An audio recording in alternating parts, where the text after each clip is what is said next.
Hi everyone. Okay, so I am on a video rampage right now and I am filming.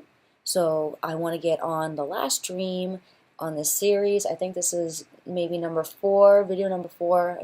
Yeah, this is probably going to be the last one for my actual book because I haven't written down any dreams in a really long time. I think I'm going to start to, like, once I start having like really crazy dreams, which I do have crazy dreams, but like they're not like these are like to me they were like movies. So I wanted to share them. So let's get into this dream. It's really long. I mean, you probably know by like the numbers down here. I'll try to read through it as much as I can. In the other videos, I do put a little funny disclaimer out that like I'm sorry, but I read really slow, or I have to reread it sometimes because literally I write like a 4-year-old boy, or not a 4-year-old boy, but like a boy in 4th grade. That's what I always say, a boy in 4th grade. Okay, so all right, let's get into it. It all began with a war, not sure why or how, but it resulted in people losing their houses, which meant we were going downtown Boston, walking into restaurants asking for food. Whoa. As soon as we left, my friend Blank was tracked, so I didn't know his name. Every army guy had a tracking device embedded in their skin, and as soon as they graduated boot camp, a helicopter would arrive, and a man came down with a rope and ladder and said, "Right now, soldier!"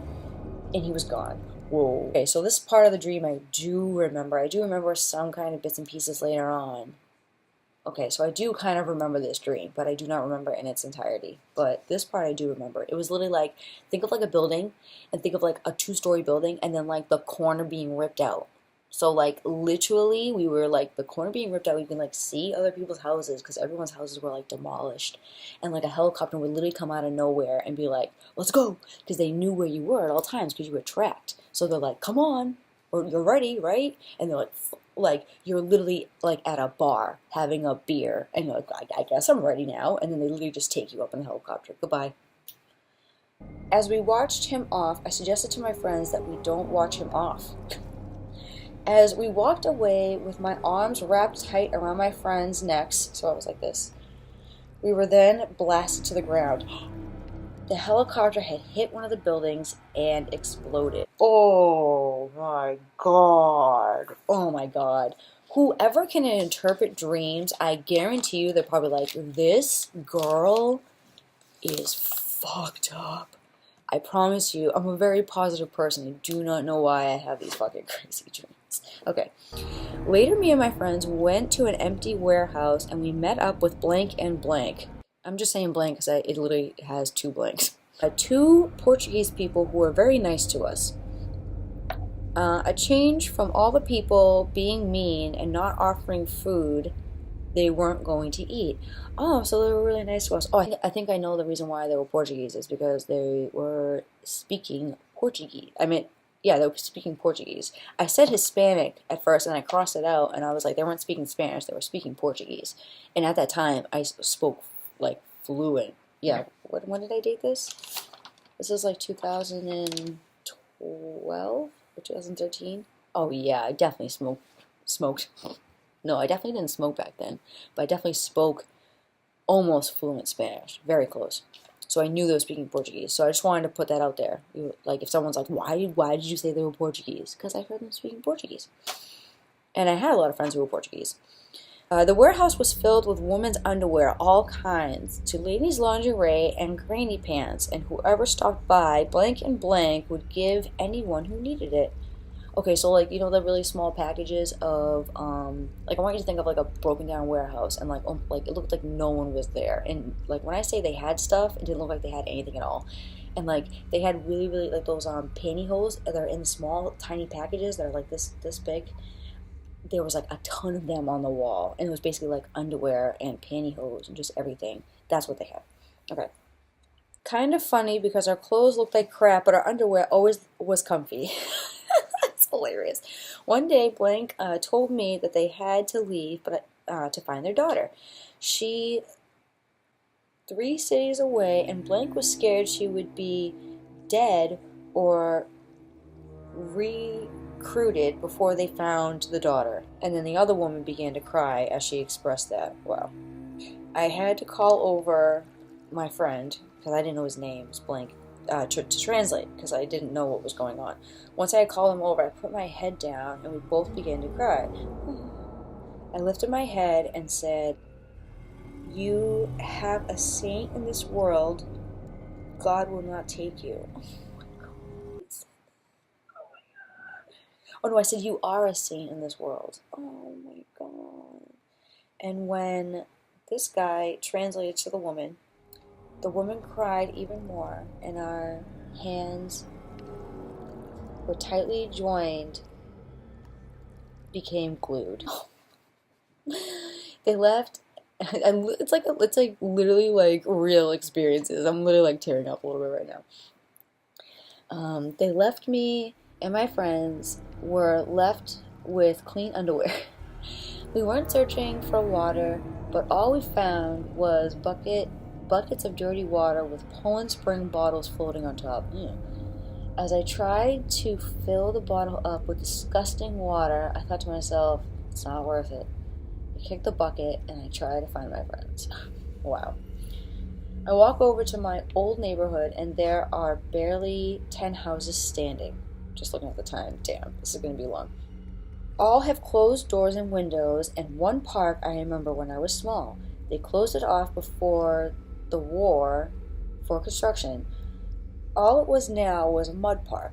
Almost looked like the very middle was caving in, like quicksand. I noticed the tree that grew in between the fence. It's different from when I was smaller. It used to be tall, green, and beautiful, but now it's charcoal black. But branches that only extend as high as the 9 feet fence, and the branches were as small and skinny as my arms. So like the tree was big and beautiful when I was little, and then it was small and horrible. By the way, this was never my neighborhood.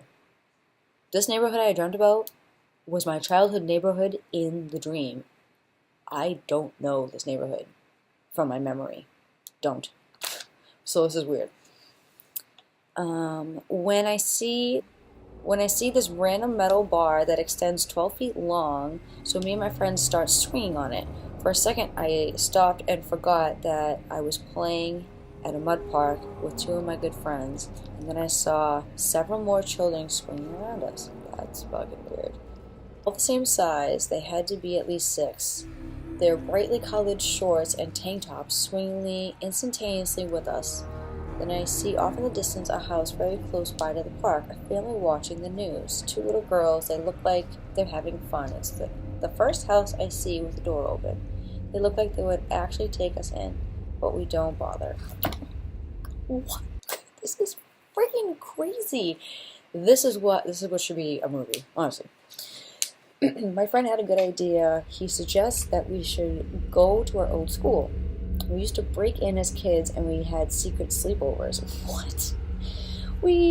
So we already knew getting into school would be easier since it became an abandoned building after the war broke out. We didn't get there, and we get there, and the second we open the door, we are face to face with at least 10 children. Wow. All are loud, peppy, and excited to see us. Oh, something we're not used to. They show us around to their beds, which are very high up. I don't know how they did it, but it looked like they took a huge piece of the wall out of the top of the school's lockers and found a ladder in the janitor's closet. Still trying to figure out that chunk of the wall is missing, but I'm not going to ask because it's a smart idea. So they're like hiding out up there. So I want you to imagine almost like a gym with a gigantic wall. But I said there was lockers, and then they like hit up, but like I guess it was big, like for like 10, 15 children. What? This is so funny. They show us around and let us stay. It was weird for me to sleep so high up, but I actually got some sleep not thinking about the army finding me and trying to recruit me. The next day, me and my friends wake up and we were told that the mother came back. I'm guessing to find food for the kids. We are introduced and the mother doesn't mind having us. Oh, that's nice. Later on in the dream, we leave them, come back, and they no longer were there. We also go back to the mud park a couple more times because it's the only place we have been completely camouflaged from the army, so we can't be recruited. What? Even though we have friggin' plates, like metal plates, like they can't find us in the mud, they can't find us in the school. Okay. But they can find you in an open building? This all makes sense. This dream was kind of War of the Worlds, but to a tiny, much smaller extent. People still had houses, but because of the war, some people didn't. People walked around homeless, asking for food and shelter. The army, after the war started, would take the people who rounded the streets and unwillingly recruited you to help you with the wow. So if you were just roaming around, they were like, nope, come on. Which people realized why they were doing this, because thousands of soldiers were dying from the war, so they needed people to help out. People would rather roam the streets homeless than be guaranteed to die as a soldier. Just my opinion. And they would take anyone. If you were heavy, you would be a nurse, for example, and if you were young, you would be a lookout on a military base. That's fucked up. It's so fucked up. A nurse. Yeah, you weigh a lot, so you should be a nurse. Ellie logic. I'm thinking later on in the story, maybe after the war, the main character finds all the kids at the school. So sometimes when I dream stuff, when I wake up, like I don't remember all of my dream, but I remember like how I felt. So I felt like later on we did go back and we found them, you know. Her friend that was already in the army obviously dies from the helicopter. The woman and the man, I have no clue what to say. I am thinking they found their daughter, but she was dead. And I'm not sure if the main character should meet them again or see them on the news that they survived. Again, not sure. What? At one point, I want a family to take us in and be forced to get rid of us because the army comes by and decides to recruit. Maybe they take the mother? Question mark. Why did I say that? Maybe they take the mother because the father has a broken leg and the little girls are only 3 and 4 and the youngest you can take a child into the war is 5 and 6. What? 5 and 6? This is fucking crazy. And the mother later on ends up writing them. And when the army comes by, we run and almost get caught. Maybe we stay in the mud park and have a spotlight shine on us. Or maybe we run out into the school and that's when we meet the kids and realize they are no longer there. Okay, so I'm trying to make sense of this. So I have like thoughts in my head that I think that happened, but I wasn't completely sure, so I wrote them all down. One of the 2 best friends was my middle school crushes that was very low-key. Really? That's so funny. We ended up kissing in the school one night before bed. All I remember is he had dry lips, me, and he got mad at me for kissing him. Probably because he has more feelings for me now that we kissed. Wow. And if anything ever happened to me, he would never forgive himself. He tells me this after he freaks out from the kiss. This is weird. Main character is very positive, even though they barely have food or shelter. She always tells her guy friends that it will end soon and they will be safe. Main character has 2 best friends, around 18 and 19 years old. Mother is around 23, 24. Whoa. The Portuguese woman treats the main character like her own child. She only understands a tiny bit of English. I love how I'm doing a little dialogue at the end. This is crazy. This is crazy how detailed this is, too. Like, this is all true. Literally all true. I didn't dream of an outcome or a beginning, so we might have to decide on a main character loses her parents or sibling or 2 siblings. Oh, so I was writing a movie. That's what I was doing. I was like writing it like a movie. But I didn't like make it up. I want to let you guys know that. I didn't make it up. I was just like, I was saying that like my dream didn't include a beginning or an end, so, you know, maybe we should make that up. This is funny. So I guess I was thinking about this as a movie. Okay, so backtrack. Okay, so after I now that now I remember. Yeah, now I remember. Okay, so after I woke up from this dream, if you will, I thought it would be a good movie, and this is what I wrote down. I want the main character to get pretty hurt, maybe a leg or arm wound. Holds them back for a couple of weeks. Her high school lover, other best friend, is psychologically upset and scarred because he thinks the main character will die. But maybe it heals itself because it's too deep of a wound. Maybe this is the time they get accepted into a house and she gets better and gets kicked out because the army intrudes. What? No. I had to been dark back then because that is sad, man. This freaking lighting sucks. I'm so sorry. Literally, what is this? Oh my god. It has gotten dark. But before it has actually gotten dark, it got dark way before just reading that freaking dream. Oh my god. Okay. So, I hope you enjoyed this video. It was really freaking long. I'm sorry. I hope you liked it, and I hope you guys want to hear some more dreams. I might do a couple more. If I have any more crazy dreams, I will most definitely be hopping on and letting you guys know because those are my favorite, obviously. So, comment down below if you liked anything. If you didn't like anything, please. Positive, constructive criticism, please. I don't do any of that negative baloney, please. Please, thank you. Love you guys. Thank you. Bye.